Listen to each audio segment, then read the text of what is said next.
আগের দিনকারে মা অনেকগুলো বেল নিয়েছিল বেলপানা করার জন্য, কিন্তু প্রতিটা বেলই নষ্ট, 5টা বেলই নষ্ট।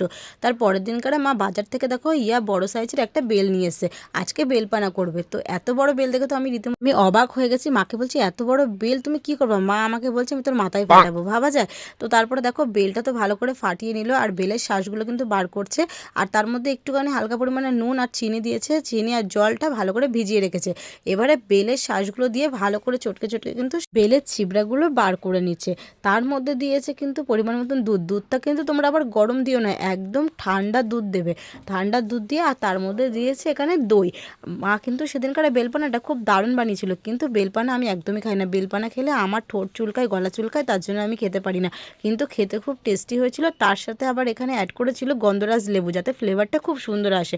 তো সব কিছু দিয়ে বেলপানা একদম রেডি হয়ে গেল। কেমন লাগলো জানি। আর এই গরমের দিনে কিন্তু বেলপানা খেলে শরীর মন দুটোই ঠান্ডা থাকে।